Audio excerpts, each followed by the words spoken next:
संस्कार संस्कृती परंपरेचे अस्मितेचा शृंगार लेऊनी स्नेहल सखी सुखदायिनी भेटीस आपल्या आली सखी सखी सखी सखी सह्याद्री. चला पर्यटनाला. आज पर्यटन दिनानिमित्त फेरफटका निवांत महाराष्ट्र निसर्ग उद्यानात.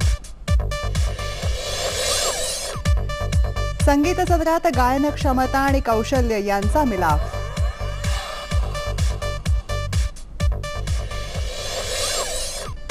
व्यावहारिक दुनियेतल्या घडामोडींअंतर्गत जाणून घेऊया वायदे बाजाराविषयी.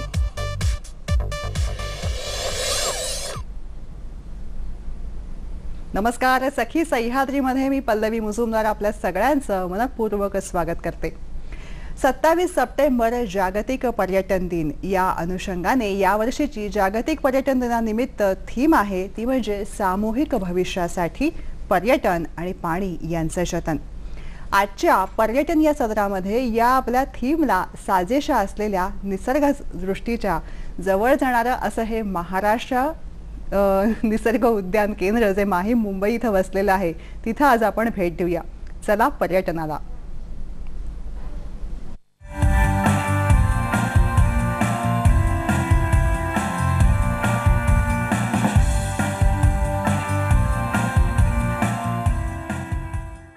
नमस्कार. सखी सह्याद्री या कार्यक्रमाअंतर्गत आपण नेहमीच पर्यटनातल्या वेगवेगळ्या स्थळांना भेट देत असतो. आजही आपण मुंबईतल्या मध्यवर्ती भागातील धारावीच्या समोर महाराष्ट्र निसर्ग उद्यानामध्ये उभे आहोत आणि ही जी संस्था आहे या संस्थेविषयी अधिक जाणून घेण्यासाठी आपण संस्थेचे उपसंचालक श्री अविनाश कुबल सरांशी आपण बोलणार आहोत. सर नमस्कार. नमस्कार सर, मला सांगा की धारावीच्या समोर एका बाजूला खूप मोठी झोपडपट्टी आहे आणि त्याच्या समोर एक वेगळंच आश्चर्य इथे आपल्याला पाहायला मिळते की अतिशय सुंदर असा निसर्ग आपल्याला पाहायला मिळतोय. तर ही कल्पना कशी सुचली आणि कशा पद्धतीने ही संस्था आज काम करते? मुंबई शहरामध्ये मुंबई शहरातलं जे प्रदूषण आणि या सर्व गोष्टींचा विचार करता 1982 साली मुंबईमध्ये मुंबई महानगर प्रदेश विकास प्राधिकरण म्हणजे त्यावेळी ते BMRD या नावाने ओळखलं जात होतं. आता त्याला आपण MMRDA म्हणतो. MMRDAने या भूभागाचा विकास ही त्यावेळची मुळात क्षेपणभूमी किंवा ज्याला आपण मुंबईकरांच्या भाषेत डम्पिंग ग्राउंड म्हणतो त्या डम्पिंग ग्राउंडवर अशा प्रकारचं एक निसर्ग उद्यान उभा करण्याचं MMRDAने ठरवलं आणि 1984 साली डॉक्टर सलीम अलींच्या हस्ते प्रथम वृक्षारोपण करून या निसर्ग उद्यानाची मूर्तमेढ रोवली गेली आणि त्यानंतर हळूहळू विकास होत गेला. वृक्ष लागवड करण्यात आली आणि 1994 साली या निसर्ग उद्यानाचं विधिवत उद्घाटन करण्यात आलं. आज 37 एकरावर पसरलेलं हे निसर्ग उद्यान हे विविध प्रकारच्या वनस्पती वृक्षवेलींनी नटलेलं आहे. त्यामध्ये वृक्षवेलींवरच राहणारे पक्षी, फुलपाखरं, साप या सर्व प्रकारच्या बायोडायव्हर्सिटी किंवा ज्याला आपण जैवविविधता म्हणतो यांनी गच्च भरलेलं हे निसर्ग उद्यान हे मुंबईकरांसाठी एक फार महत्त्वाचं निसर्गाचं शिक्षण घेण्यासाठी मुंबईकर इथे येतात आणि काही क्षणापुरते ते आपण मुंबईत राहतो हे विसरतात. हे या निसर्ग उद्यानाचं इंगित आहे. चला तर मग महाराष्ट्र निसर्ग उद्यानाची सफरीला आपण सुरुवात करूयात अविनाश कुबल सरांबरोबर.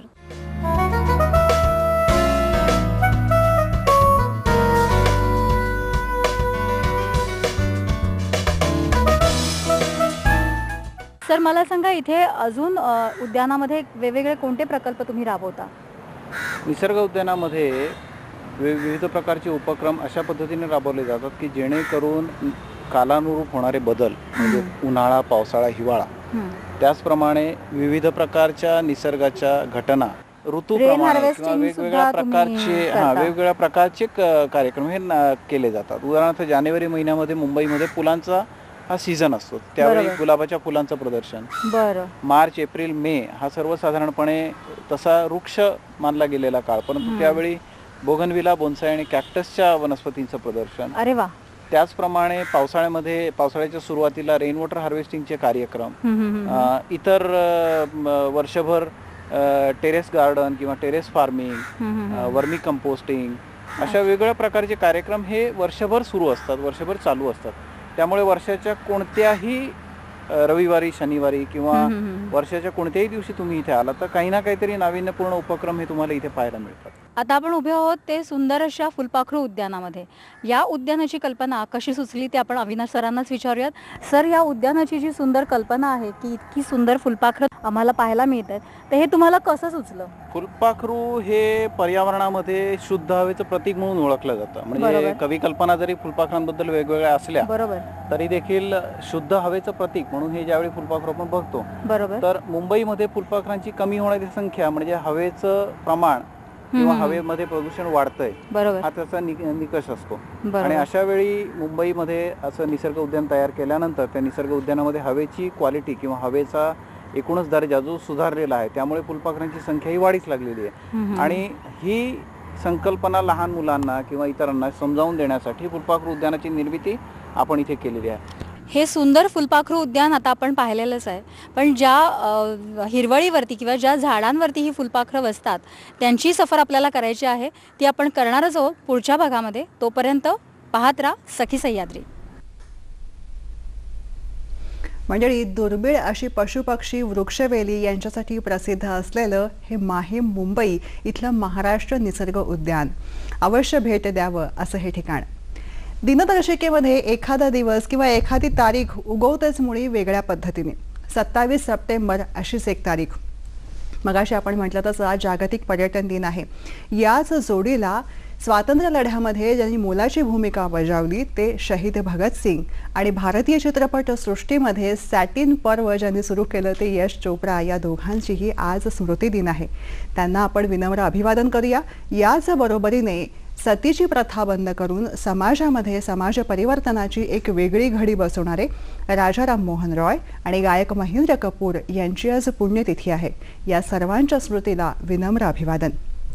ज्ञानेश्वर महाराज म्हणतात, अनंगपण फिटले मोहमाया साठविले, अनंगपण फिटले मोहमाया साठविले, सकळ देखिले आत्मस्वरूप ओममयी. हे ओममयी निराकार आहे, आकार नाही, स्थिती आहे, अंतर्बाह्य सर्वत्र आहे, सकळ आहे, समोर नाही. शब्द स्वरांचा हा मिलाफ आहे, ओंकाराचा शोध आहे, स्वर माधुर्याचा वेध आहे. हाच स्वर माधुर्याचा वेध आजच्या आपल्या सखी सह्याद्रीमध्ये. आजचा आपला सखी सह्याद्रीचा विषय आहे स्वर माधुर्य आणि तज्ज्ञ आहेत उस्ताद अजीम खानजी. नमस्कार उस्तादजी. सखी सह्याद्रीमध्ये आपलं मनपूर्वक स्वागत करते. नाद निनाद या आज आपला सखी सह्याद्रीचा विषय. नाद निनाद या अंतर्गत आज आपण उस्ताद अजीम खान यांच्याशी संवाद साधणार आहोत स्वर माधुर्य या विषयावर. आपला सहभागही तितकाच महत्त्वाचा आहे. संपर्कासाठी आमचे दूरध्वनी क्रमांक चटकन टिपून घ्या.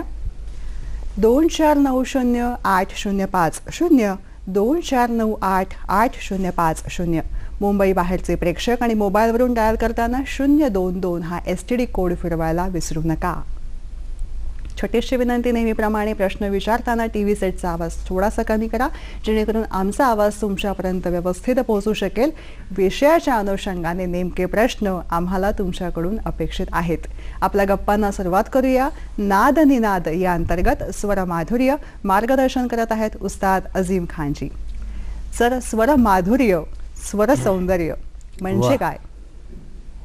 शब्द जो आहे स्वर माधुर्य छोटा शब्द आहे पण अर्थ खूप महान आहे. वा. बऱ्याच रचना आहेत ज्यांना आपण सहजपणे सुंदर म्हणतो. किती रचना सुंदर आहे, किती गीत सुंदर आहे, किती गोड आहे वगैरे वगैरे. पण जेव्हा माधुर्य हा शब्द येतो, हे माधुर्य शोधावं लागतं. एखादं चित्र असेल निसर्ग सौंदर्याचं, सुंदर चित्र आहे, पण त्यात जर तुम्ही मला विचारलं की माधुर्य कुठे आहे, त्या निरभ्र आकाशाचं सौंदर्य माधुर्य ओहो दिसू लागतं. ते पशु पक्षी, त्या लतावेली, ते मधुर चित्रीकरण कितीतरी उदाहरणं येऊ शकतील.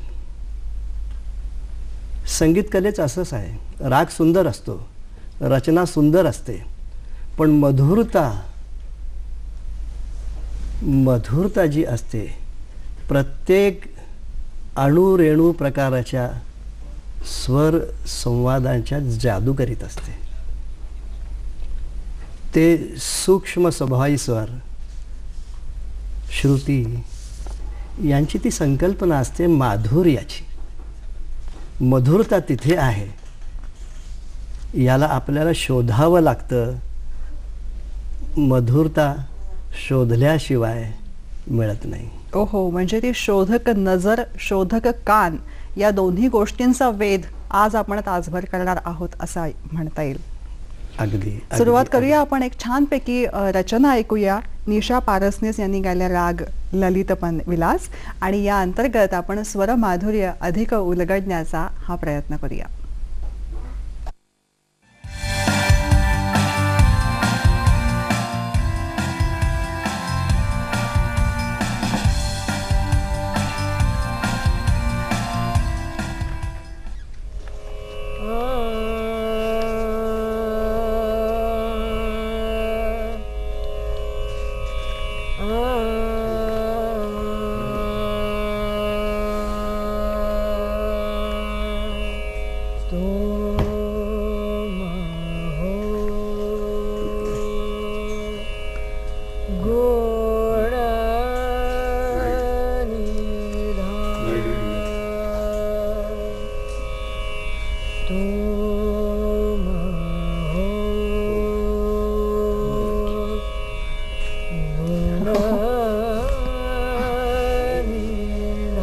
सर म्हणतात ललित विलासचा आनंद घ्या तुम्ही पण.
निशा पारसनीस यांच्या स्वरातला हा राग ललित विलास, स्वर माधुर्याचा एक अनोखा आविष्कार. काय सांगाल अजिमजी? अतिशय उत्तम.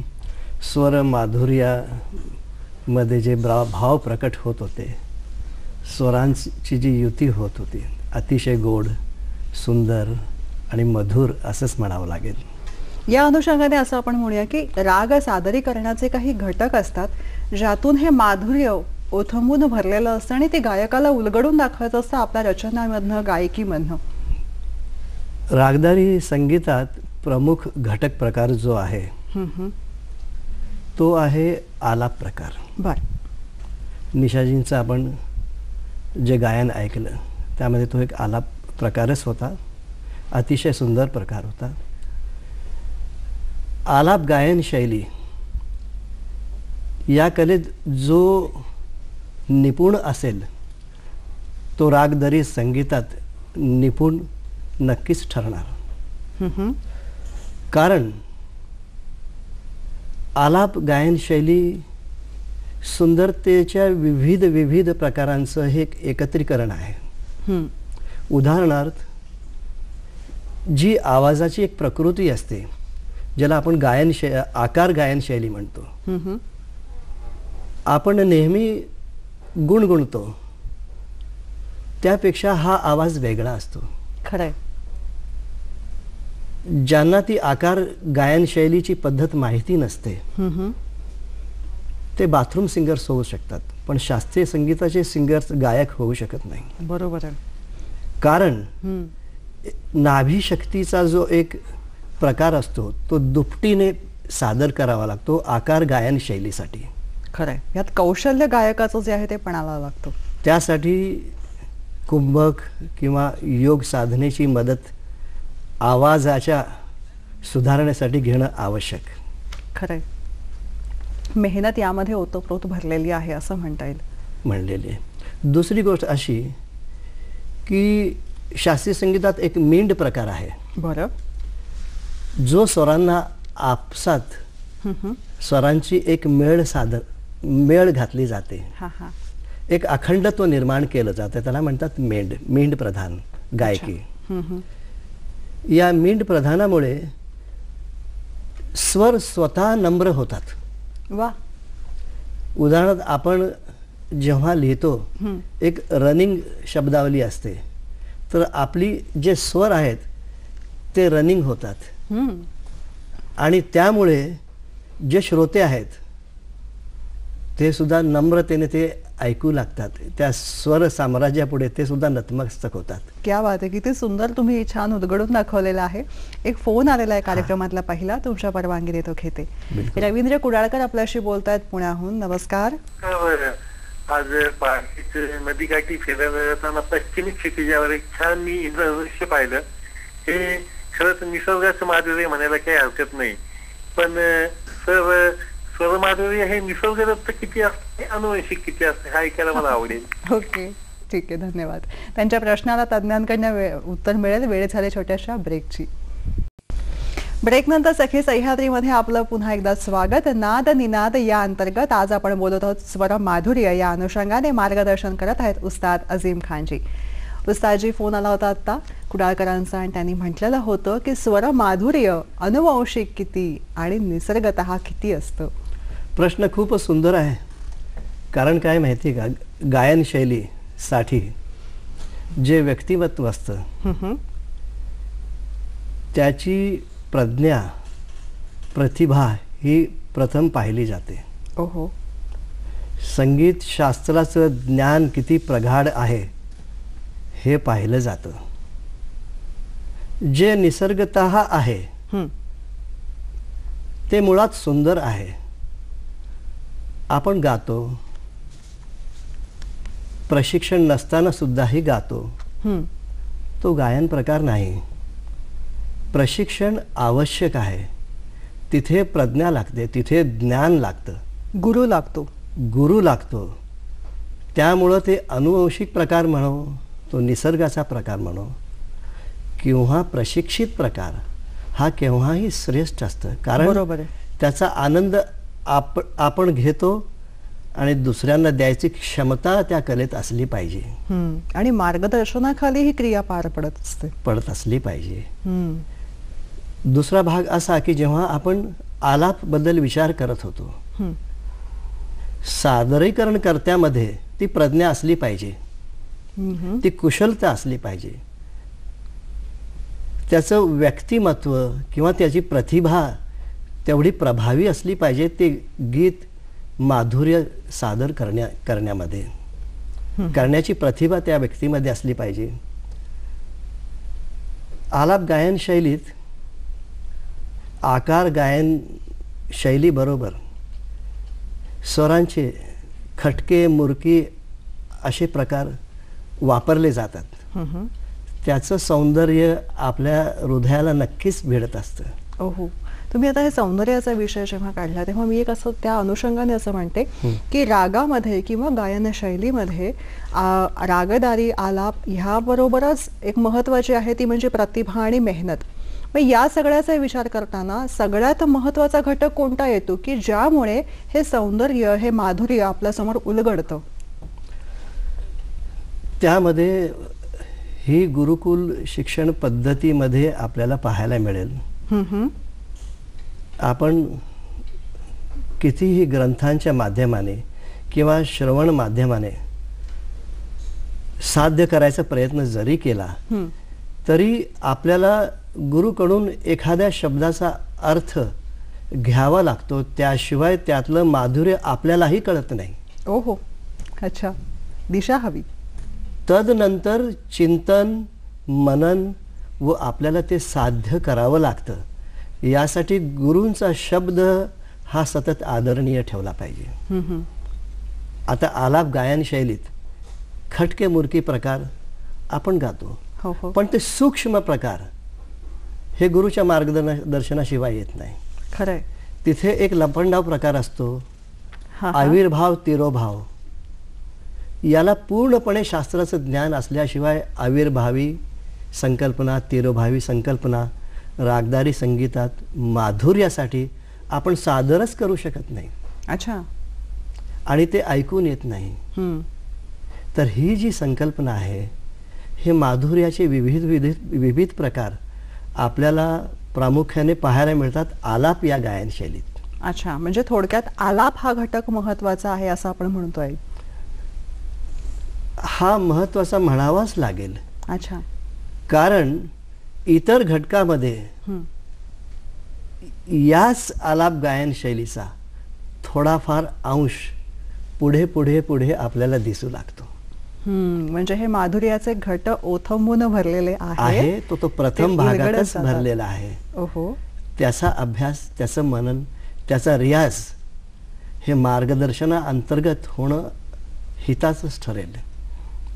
वा, म्हणजे ह्या सौंदर्य ह्या गायन शैलीचं हे गायनाचं रूपड जे आहे ते यामधनं हळूहळू उलगडत जातं. पण सर, याच बरोबरीने सध्या आपण या संगीत विश्वामधून व्यावहारिक जगाकडे डोकावलं तर काय दिसतं? सध्या आपल्या रुपयाचं रुपडं हा एक चिंतेचा विषय झालेला आहे ना मंडळी? तुम्ही आम्ही रोज सकाळी उठून एकदा हेच बघतो, आजच्या रुपयाचं रुपडं काय आहे? याच अनुषंगाने आज भेट देऊया वायदे बाजारातल्या आर्थिक उलाढालींकडे. चला वायदे बाजारात.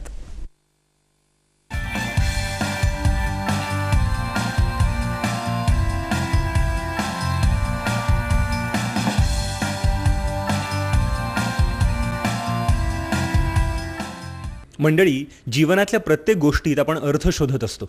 हा अर्थ म्हणजे पैसा नसेल तर जीवन निरर्थक होऊन जातं. या पैशाचं म्हणजेच अर्थाचं अर्थपूर्ण व्यवस्थापन करणं म्हणूनच आवश्यक आहे. नमस्कार मंडळी, मी श्रीराम आणि आज मी अशाच एका अर्थतज्ञाशी बोलणार आहे जे आपल्याला पैशाच्या गुंतवणुकीच्या विविध पर्यायांची माहिती करून देणार आहेत. आज आपल्याबरोबर आहेत ग्लोबल ट्रेडर्स इन्स्टिट्यूटचे मुख्य व्यवस्थापक श्री जय पालशेतकर. गेली 8 वर्ष या क्षेत्रात ते ट्रेडर आणि ट्रेनर म्हणून काम करत आहेत. नमस्कार सर, सखी सह्याद्रीमध्ये आपलं स्वागत. सर, पैशाच्या गुंतवणुकीच्या उत्तम पर्यायांची आम्हाला थोडक्यात माहिती सांगाल का? नक्कीच. जसं आपण बँकेत जातो आणि बँकेमध्ये सेविंग बँक अकाउंट असतं, recurring bank account, fixed deposit असतं, तसं शेअर मार्केटमध्ये डेरिव्हेटिव्ज मार्केट आणि त्याच्या अंडर 2 प्रोडक्ट म्हणजे फ्युचर्स आणि ऑप्शन्स, आणि दुसरं इक्विटी मार्केट म्हणजे स्टॉक मार्केट असं म्हणतात, असे पर्याय उपलब्ध आहेत. सर, डेरिव्हेटिव्ज मार्केट म्हणजे नक्की काय? म्हणजे डेरिव्हेटिव्ज म्हणजे नक्की काय? ओके, कसं आहे, डेरिव्हेटिव्जचा अर्थ असा आहे की आपण एक उदाहरण घेऊया सूर्याचं आणि चंद्राचं. सूर्याला स्वप्रकाश आहे, चंद्राला स्वप्रकाश नाही, परंतु जो चंद्र आपल्याला चमकताना दिसतो तो सूर्याचा प्रकाश घेतो. डेरिव्हेटिव्ज म्हणजे नक्की तेच असतं, एक कॉन्ट्रॅक्ट असतं.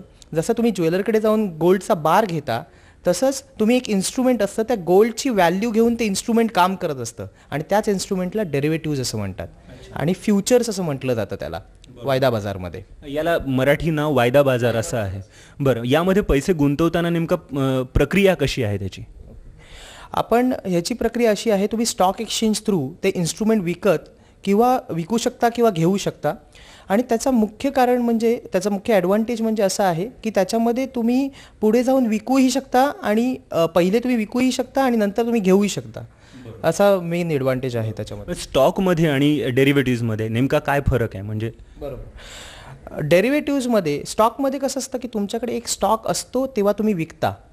डेरिव्हेटिव्ह्ज हे एक इन्स्ट्रुमेंट आहे ज्याची स्टॉककडनं व्हॅल्यू घेतलेली आहे. म्हणजे काय, तर तुम्ही आधी विकू शकता आणि नंतर त्याला परत विकतही घेऊ शकता. म्हणजे मार्केट जर वरती जात असेल तरी त्याचा तुम्ही फायदा घेऊ शकता आणि मार्केट खाली येत असेल तरीही तुम्ही त्याचा फायदा घेऊ शकता. स्टॉकमध्ये जनरली 1 लाख रुपयांचं समजा आपल्याला शेअर्स घ्यायचे असतील तर आपल्याला 1 लाख रुपयेच गुंतवावे लागतात. तर डेरिव्हेटिव्हमध्येही तसंच आहे का? नाही, ह्याचा सर्वात मुख्य फायदा हाही आहे की डेरिव्हेटिव्हजमध्ये रक्कम तुम्हाला कमी टाकायला लागते. समजा तुम्हाला 1 लाखाचे शेअर घ्यायचे आहेत तर स्टॉक एक्सचेंजच्या नियमाप्रमाणे मे बी तुम्हाला 20,000 रुपये द्यायला लागतील, मे बी तुम्हाला 15,000 रुपये द्यायला लागतील आणि तुम्ही 1 लाखाचे शेअर्स विकत घेऊ शकता आणि त्याच्यामध्ये गुंतवणूक आणि ट्रेडिंग या पर्यायाने काम करू शकता. म्हणूनच त्याला वायदा बाजार असं म्हटलं जातं कदाचित. बरं, याचे फायदे आणि तोटे नक्की काय आहेत? ह्याचे तुम्हाला सांगितल्याप्रमाणे 2 मेन फायदे आहेत. ते म्हणजे आधी तुम्ही सेल करू शकता आणि नंतर विकत घेऊ शकता, हा पहिला फायदा. दुसरं महत्त्वाचं म्हणजे मार्जिन खेळायला मिळतं. 1 लाखाचे शेअर फक्त 15,000 ते 20,000 गुंतवणुकीमध्ये तुम्हाला मिळतात, हा दुसरा फायदा. असे 2 मुख्य फायदे त्यांचे आहेत. बरोबर. यामध्ये काही रिस्क आहेत का किंवा तोटे काही आहेत का या प्रकाराचे? तोटा म्हणायला गेलं तर डेफिनेटली रिस्क आहे. शेअर मार्केट म्हटलं की तिकडे रिस्क ही आलीच. तर त्याकरता काही बोलतात ना, यश जर तुम्हाला संपादन करायचं असेल तर काही गोष्टी लक्षात ठेवायला हव्यात. त्याच्यामध्ये सर्वात महत्त्वाची गोष्ट म्हणजे तुम्हाला संपूर्ण माहिती असल्याशिवाय त्याच्यामध्ये काम करू नये. दुसरी महत्त्वाची गोष्ट म्हणजे मनी मॅनेजमेंट किंवा पैशाचं व्यवस्थापन करणं, ही सर्वात महत्त्वाची गोष्ट त्याच्यामध्ये येते. आणि तिसरी सर्वात महत्त्वाची गोष्ट म्हणजे तुम्ही जी रिस्क घेता किंवा तुम्ही जे त्याच्यावर बेट करता किंवा रिस्क घेता ती फार कमीत कमी असली पाहिजे आणि तुम्ही स्टॉप लॉस या तंत्राचा वापर त्याच्यामध्ये केला पाहिजे. म्हणजे तुमचा कमीत कमी रिस्कमध्ये तुम्हाला जास्तीत जास्त फायदा त्यात मिळू शकतो. जय सरांनी आपल्याला डेरिव्हेटिव्हजबद्दल एक प्राथमिक माहिती दिलेलीच आहे. तुम्ही पण त्याची पूर्ण माहिती करून घ्याल आणि हाही पर्याय तुम्ही तुमच्या पैशाच्या गुंतवणुकीच्या नियोजनामध्ये ठेवाल अशी मला खात्री आहे. मी डॉक्टर श्रीराम, सखी सह्याद्रीसाठी, मुंबई दूरदर्शन. मंडळी, रिस्क, धोका हा आयुष्यात घ्यायलाच पाहिजे, कारण गुंतवणुकीच्या दृष्टिकोनातून विचार करतो तेव्हा नजर भविष्याकडे असते. भविष्याकडे नजर ठेवताना व्यावहारिक जगाचा दृष्टिकोन हा सतत कायम असायला हवा, पण त्याचबरोबर संगीताच्या विश्वामध्ये ताण हलका करायला अज्ञानं डोकावायलाही हवंच. म्हणूनच आठवड्यातला आपला एक वार असतो खास नाद निनाद संगीताचा भाग. या अंतर्गत आज आपण गप्पा मारत आहोत स्वर माधुर्य तज्ज्ञ उस्ताद अजीम खान यांच्याबरोबर. हे माधुर्य नेमकं कसं उलगडतं याविषयी जाणून घेते, पण एक फोन आलाय तो आधी घेते. किशोर नगरकर आपल्याशी बोलतायत वरळीहून. नमस्कार किशोरजी. नमस्कार. बोला.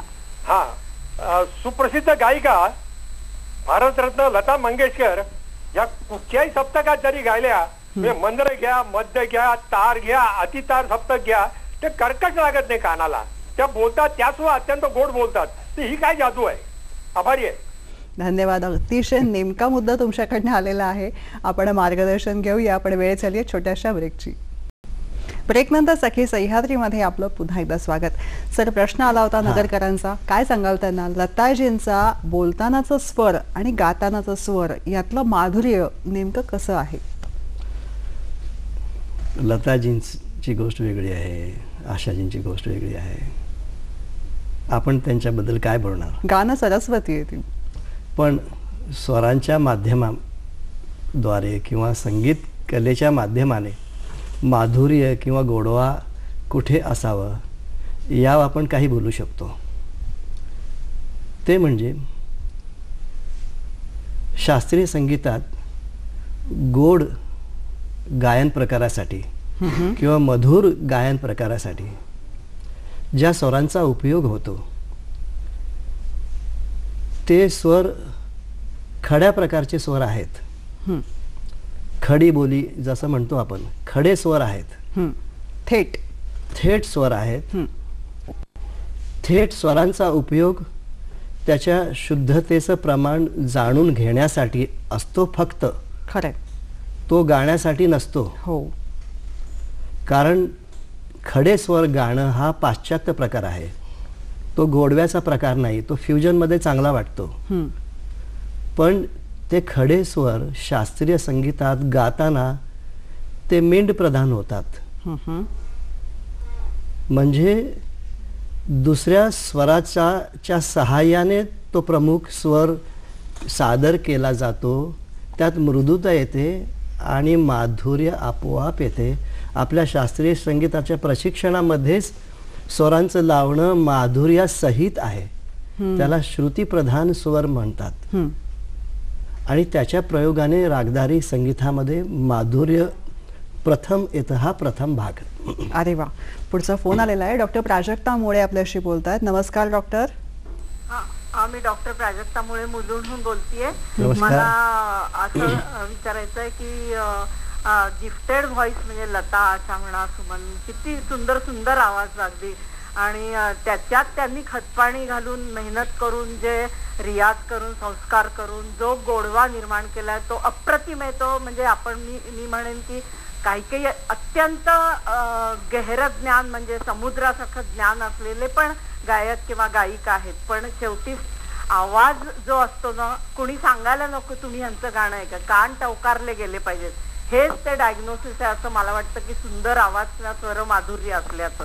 दुसरी गोष्ट असं की जेव्हा लाईट म्युझिक गायलं जातं त्याच्यातली जो गोडवा असतो तो गोडवा जर असेल तर, कारण सगळ्याच क्लासिकल सिंगर्सना एवढा गोडवा निर्माण करा, कारण गिफ्टेड पाहिजे ना तो व्हॉइस इतका कोकिळेसारखा पंचम स्वर म्हणा किंवा काही, तर हे स्वरमाधुर्य त्यांनी एक जपलं. पण मला असं वाटतं की तुम्ही क्लासिकल सिंगरच्या बाबतीमध्ये इतकं स्वरमाधुर्य असतं का नाही असं मला जरा शंका आहे. तुम्ही जरा सांगू शकला तर बरं होईल. म्हणजे लाईट म्युझिक गाणारे, क्लासिकल गाणारे. धन्यवाद डॉक्टर. लाईट म्युझिक जेव्हा गातात धन्यवाद. वैद्यकीय भाषेमध्ये त्यांनी डायग्नोसिस मांडलेलं आहे. बरोबर. त्यांच्या म्हणण्याप्रमाणे काय सांगाल? संगीत कलेमध्ये गळ्यात गोडवा असला पाहिजे याची आवश्यकता नाही. हं, संगीत कलेमध्ये आफताबे मौसिकी जे प्रसिद्ध गायक होते, अच्छा, त्यांचा आवाज घोगरा होता. बर. जेव्हा त्यांनी गुरुना सांगितलं की मला गाणं शिकवा, बोले तुम क्या गाओगे, हं, ऐसी आवाज में जो सुनने से डरावना लगता है. अच्छा. तर त्यांनी चिकाटी सोडली नाही. पण आज ते संगीत कलेच्या क्षेत्रात गुरूंचे गुरु आहेत आणि त्यांनी एक नवीन प्रथा, एक संगीत प्रणाली शोधून काढली ज्यामध्ये ध्रुपद कला आणि शास्त्रीय कलेचा एक योग साधलेला आहे. अच्छा. आणि त्यांना संगीत कलेचे सूर्य आफताबे मौसिकी म्हणतात. ओहो. तर तसा आवाज शास्त्रीय संगीतात ऐकणाऱ्यांना गोड वाटतो. तो गोडवा कसा असेल? तो कोकिळेचा आवाज नाही आहे, मधुर आवाज नाही आहे, हलका आवाज, लाईट आवाज नाही आहे, पण तो गोड आवाज आहे. एक आवाज होता सवाई गंधर्वांचा. सुरुवातीला जेव्हा त्यांनी सांगितलं आपल्या गुरुजनांना, तर त्यांनाही प्रश्न पडला की हा कसा गाईल, पण त्यांनी सुद्धा मेहनतीने आपला आवाज, आपल्या आवाजात गोडवा निर्माण केला. ते होते सवाई गंधर्व. अशा प्रकारे आवाजाची क्वालिटी पाहिली जात नाही, तुमचं प्रशिक्षण, मेहनत पाहिली जाते. खरं. ह्या सगळ्याविषयी सांगणार तुम्ही सुरुवात केली आफताबे मौसिकी यांच्यापासून. यांच्याविषयी आम्हाला थोडंसं सांगा ना की नेमकं हे काय आहे, हे कशा पद्धतीने त्यांनी मेहनत घेतली? त्यांची एक खूप मोठी परंपरा आहे. ते परंपरेचेच गायक आहेत. त्यांच्या हे आग्रा घराण्याचे संस्थापक मानले जातात आणि त्यांच्या घराण्यामध्ये आजही ती वंशावली चालू आहे, जी आग्रा घराण्याचे गायक या नावाने प्रसिद्ध आहेत. आणि या घराण्यामध्ये बरेच दिग्गज कलाकार आहेत. माझे गुरु पंडित दिनकर कैकिनी हे सुद्धा त्याच घराण्याचे गायक आहेत. अशा पंडित डॉक्टर S.N. रातंजनकरजी आहेत, पंडित यशवंत महाले जी आहेत. असे दिग्गज कलाकार मंडळी आजही या प्रणालीत दिग्गज म्हणून कार्यरत आहेत. क्या बात आहे. पुढचा फोन आलेला आहे. माधवी जोशी आपल्याशी बोलतायत. नमस्कार माधवी ताई. नमस्कार. बोला. नमस्कार. नमस्कार माधवी ताई. छान कार्यक्रम आहे. धन्यवाद. आपण आज स्वरमाधुर्य या विषय घेतलेला आहे. तर शोभा गुरटू वगैरे सारख्या गायिकांचा सुद्धा आवाज त्या मानाने म्हणजे याच्यामधल्या होते, पण त्यांचा आवाज चांगला लागत असे. बरोबर आहे ना? बरोबर आहे. पण बाकी जे नवशिके आहेत, नवशिके त्यांचं ते गुरुचंच पालन करतात नेहमी, म्हणजे आणि गुरु सारखेच गायचा प्रयत्न करतात. तर तुमचं त्याच्यामध्ये मत काय आहे? आणि दुसरं म्हणजे चांगल्या रागाचं एखादं आम्हाला प्रात्यक्षिक दाखवा ना आणखीन. कारण एकच फक्त गायिकेचं गाणं मी ऐकलेलं आहे, तर दुसऱ्या एखाद्या गायिकेचं गाणं आम्हाला ऐकायला मिळालं तर फार बरं होईल. नक्कीच नक्कीच नक्कीच माधवीताई, तुमच्या फरमाईशीसाठी खास ही बंदिश आता आपण ऐकूया.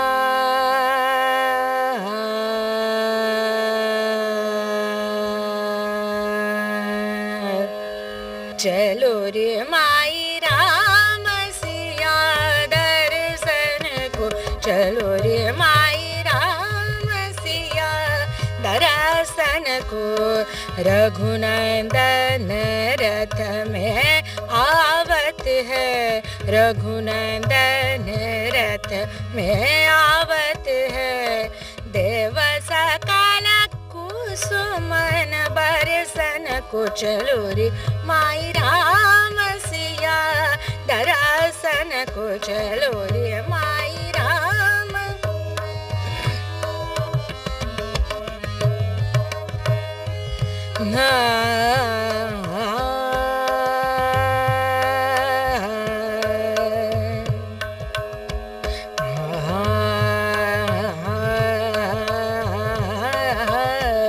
चलो रे माई राम सिया.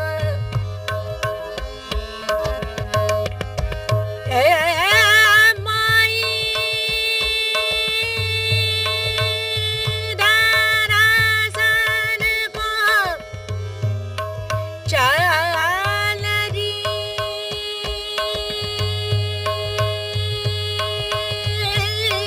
राम छबे निरखियत सुंदर, राम छबे निरखियत सुंदर, राम छबे निरखियत सुंदर, पाँच लक्ष्मण भाई रे, दास हनुमान चरण विनीत, भरत शत्रुघ्न चामर उड़ावत नीको, चलो रे माई राम सिया दर्शन को, चलो रे माई राम सिया. राम सिया दर्शन को, चलो रे चलो रे माई राम.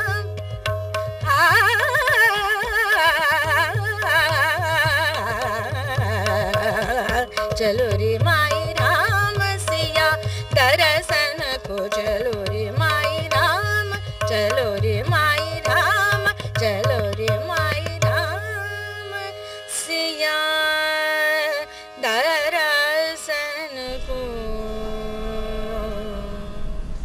वा, राग श्री आत्ता आपण ऐकत होता तर रसिका फडके यांच्या सुमधुर आवाजामध्ये. ही फरमाईश खास तुमच्यासाठी आणि तुमच्या आवडीसाठी. स्वर माधुर्य याविषयी म्हणताना काय सांगाल या सगळ्याविषयी? आपण पाहिलं की आवाजात किती गोडवा होता. अगदी म्हणजे ते स्वर माधुर्य आणि तो एक निसर्ग त्या रागाचा उभा होतो. पवित्र श्रीप्रधान ही ती गायन कला आहे, ही साधना आहे. हे गुणगुणन नाही, यामागे प्रचंड प्रशिक्षण आहे, मार्गदर्शन आहे. हे आपल्या प्रत्ययाला ऐकल्यानंतर येत असते. म्हणजे मगाशी म्हणालात तुम्ही तो मुद्दा कायम आहे. गुरु मार्गदर्शनाखाली मेहनत, चिकाटी आणि मार्गदर्शन याचा एक सुंदर मिलाफ आणि त्याच बरोबरीने स्वर माधुर्य त्यातला आनंद स्वतः घेत तो इतरांपाशी पोहोचवणं यासाठी घेतलेली ही चिकाटी आहे. अगदी बरोबर. त्यांचा अजून एक प्रश्न होता याआधी जो फोन आला होता आपला. त्यांनी असं म्हटलेलं होतं की शोभा गुरटू यांचा आवाज ती एक वेगळी शैली आहे, ती पोत वेगळी आहे. जसं मला वाटतं आपण स्वरांविषयी जेव्हा बोलतो तेव्हा सगळ्यांच्याच मनामध्ये प्रसिद्ध नावं ही सतत मनामध्ये येत असतात. लता मंगेशकर, आशा भोसले, त्याचबरोबर त्यांनी म्हटलेलं आहे अजून एक वेगळी आवाजाची शैली असलेल्या शोभा गुरटू यांच्याविषयी. या सगळ्या वेगवेगळ्या आवाजाच्या पोताविषयी तुम्ही काय सांगाल? शास्त्रीय संगीत असं म्हणा किंवा गायन प्रकार असा किंवा गीत, गझल, भजन, अभंग सध्या सतत कानावर येत असल्यामुळे आवड निर्माण होणारा एक समुदाय निर्माण झालेला आहे. त्यामुळे श्रवण विद्येने ज्ञान आत्मसात करणारे बरीच मंडळी पुढे पुढे येत आहेत. या संगीत कलेमध्ये श्रवण विद्येने काही युवा मंडळी व्यासपीठावर पण येतात. पण त्यामध्ये धोका हा असतो की ऐकल्यानंतर गुरुची गायन शैली तंतोतंत ती ते आपल्या गळ्यात बसवतात. मला आठवतंय चेंबूरमध्ये एका कार्यक्रमात मी युवा कलाकाराच्या गाण्याच्या कार्यक्रमाला गेलो होतो. त्या मुलाने खूप सुंदर प्रकारे रागाची मांडणी केली, खूप सुंदर सादर केलं. आणि जेव्हा बाहेर आला तेव्हा प्रत्येकाने त्याला सांगितलं कि बहुत अच्छा, बहुत अच्छा, बहुत अच्छा, आपने तो आपके गुरु की याद दिला दी.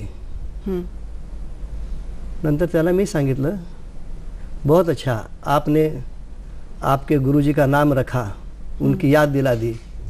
तर तो दुःखी मनाने मला म्हणाला माझी स्तुती कोणच करत नाही. म्हणजे याचा अर्थ हा आहे की स्वतःला एक संकल्पना, स्वतःचं टॅलेंट त्या गाण्यामध्ये घालण्याची क्षमता असली पाहिजे. फक्त गुरुची कॉपी या क्षेत्रात योग्य ठरत नाही. म्हणजे नक्कल कुठे आणि प्रशिक्षणाचा उपयोग कुठे आणि या जोडीला स्वतःला सिद्ध करणं ह्याचा कशा पद्धतीने विवेकाने वापर व्हायला हवा ही जाण पुन्हा गायकाने तुम्ही म्हणाल तसं की मंथनातनं, विचार मंथनातनं यायला त्याने आपली स्वतःची ओळख निर्माण करायला हवी. बरोबर. एक फोन आलेला आहे. सुनीता लाड आपल्याशी बोलतायत. नमस्कार. हॅलो, बोला. नमस्कार. नमस्कार सुनीता. हॅलो, नमस्कार, बोला. हां, नमस्कार. सुनीता लाड बोलतीये मी. बोला. सरांचा मला आवाज, त्यांचं बोलणं, त्यांचं प्रसन्न व्यक्तिमत्व इतकं लोभून जातं की असं वाटतं प्रत्यक्ष त्यांच्याकडे शिक्षण घ्यावं. अरे वा. तर असं काही तुम्ही शिक्षण देताय का? आणि रागेश्री आणि रामकली त्याच्यामध्ये काही साम्य आहे का? बरं, धन्यवाद. तुमच्या प्रश्नाला उत्तर मिळेलच. वेळ झाली छोट्याशा ब्रेकची. ब्रेकनंतर सखी सह्याद्रीमध्ये नाद निनाद या अंतर्गत आपलं पुन्हा एकदा स्वागत. आपण संवाद साधत आहोत उस्ताद अझीम खान यांच्याशी. रागेश्री आणि रामकली यामध्ये साधर्म काय? चांगलाच प्रश्न आहे. अगदी खूप खूप चांगला आहे. साधर्म्य त्यांनाच माहिती आहे, कारण दोन्ही रागांच्या नावामध्ये रा हा शब्द आहे ना. क्या बात आहे. पण शास्त्रीय संगीतात दोन्हीही राग जे आहेत हां. ते वेगळे आहेत. रागेश्री जो आहे तो खमास थाटाचा राग आहे आणि रामकली हा भैरव थाटाचा आहे. बरं. त्यामुळे खूप अंतर आहे दोन्ही रागामध्ये. समानता आहे ती प्रथम शब्दाची. खरं. नंतर कधी योग मिळाला तर आपण दोन्हीही राग विविध प्रकारे त्यांना ऐकूया. हा भाग वेगळा आहे. आपण या वेगवेगळ्या घटकांविषयी किंवा सौंदर्य स्वरमाधुर्य उलगडण्याविषयी मगासपासून बोलत आहोत. यामध्ये एक लक्षामध्ये येतं की रागदारी मांडताना त्या प्रत्येकामधले एक एक घटक आहेत. त्या घटकाचं आपलं स्वतःचं एक सौंदर्य आहे आणि तुम्ही म्हणालात तसं मार्गदर्शनाखाली गायकाचा कस इथेच लागतो की प्रत्येक त्या मुद्द्यावरती त्या समेवरती आलापावरती स्वतः विचार करून गुरुने केलेलं मार्गदर्शन आणि स्वतःची मांडणी याचा मिलाफ करणं. या अनुषंगाने तुमचे विचार जाणून घ्यायला आवडेल. नाही, आवश्यक बाब आहे. कारण स्वतःची ओळख ही निर्माण व्हायलाच हवी. त्याशिवाय संगीत कलेचा उत्कर्ष होणार नाही. कारण एक काळ होता ध्रुपद गायन शैलीचा. तदनंतरचा काळ आज प्रसिद्ध आहे तो शास्त्रीय संगीताचा. आणि यानंतर यामध्ये नाविन्य पुढे हे स्वागतार्थच ठरतील. पण मी एक गोष्ट सांगणार आहे की आपल्याला जे चांगलं वाटतं, जे भावतं, त्या बाजूला कलाकारांनी वळावं. आणि आपल्याला हे का भावतं तर मला असं वाटतं नेहमी की शास्त्रीय संगीताचा म्हणा या संगीताचा म्हणा तो थेट संबंध आहे आपल्या मनशक्तीशी. मनाशी. मनशक्ती खूप मोठा शब्द आहे पण आपल्या मनाशी त्याचा संबंध आहे. पण ही जी मन प्रवृत्ती आहे किंवा मन जी शक्ती आहे, तुम्ही पाहिलं असेल की पाण्यामध्ये एक बर्फाचा अवाढव्य डोंगर असतो. तो बाहेर जितका दिसतो त्याच्या कितीतरी पट, 3 पट तो पाण्यामध्ये असतो. हे आपलं मन असंच आहे. वरून वरून मनाचे काही समजत नाही पण जे अंतर्मन याचा शोध घेणं फार कठीण असतं. पण त्याचा शोध घेण्याची क्षमता स्वर साधनेमध्ये आहे. ओहो, क्या बात. संगीत कलेमध्ये आहे. आणि त्या विकारी मनाला, त्या विकारांना फाटा देण्याचं काम हे स्वर करतात. ओहो, म्हणजे अंतर्मनाची शक्ती जी आहे ती किती दडलेली आहे, ती कंठक्षमता किती आहे, यासाठी त्या विकारांवर काबू घेण्यासाठी विचार, मनन, चिंतन हे व्हायला हवं असं आपण सांगू शकतो. आणि ते स्वर जेव्हा त्या अंतर्मनाला पोचतात तेव्हा त्या मनामध्ये एक मृदुता निर्माण होते आणि ही मृदुताच माधुर्य निर्माण करते. ओ, माधुर्याची आणखीन एक झलक विभावरी बांधवकर यांच्या आवाजात.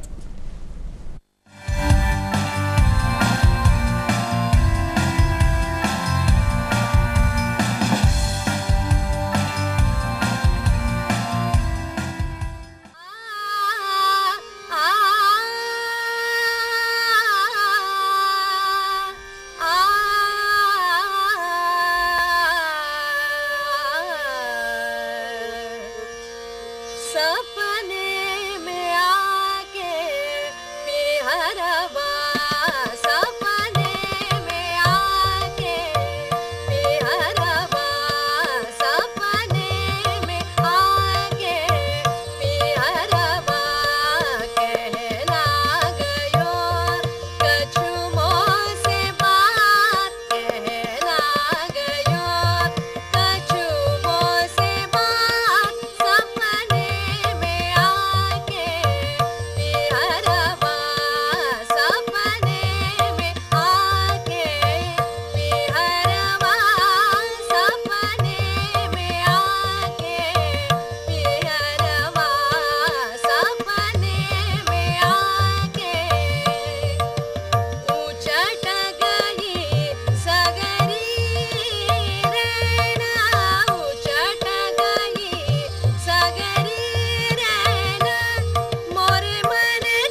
वा, स्वर माधुर्याचा एक वेगळा आविष्कार विभावरी बांधवकर यांच्या आवाजातला. काय सांगाल सर? माधुर्य जर तुम्ही मला विचाराल तर ते स्वरांचे अणुरेणू प्रकार आहेत. श्रुती स्वरांची ही जादूगरी. ओहो, क्या बात आहे. अधिक देखणं निरंतर तरीही पाहणं, असं हे स्वर माधुर्याची जाणीव. कला आहे, शिस्त आहे, मेहनत आहे, तरी पण यामध्ये माधुर्य आहे. या माधुर्याची, स्वर माधुर्याचा वेध घेण्याचा हा छोटासा यत्न कसा वाटला नक्की कळवा. त्यासाठी आमचा पत्ता चटकन टिपून घ्या. निर्माता सखी सह्याद्री, दूरदर्शन केंद्र वरळी, मुंबई 400030. ईमेल आय डीद्वारे तुमच्या प्रतिक्रिया आम्हाला नक्की कळवा. sakhisahyadri@gmail.com. नाद निनाद दर महिन्याच्या चौथ्या शुक्रवारी खास तुमच्या भेटीसाठी, संगीतप्रेमी तुम्हा आम्हा सगळ्यांसाठी ही भेट संगीताची ही मेजवानी कशी वाटली नक्की कळवा. सर, तुम्ही आलात आणि स्वर माधुर्याचे हे वेगवेगळे पैलू छान उलगडून दाखवलेत. मनपूर्वक आभार. धन्यवाद.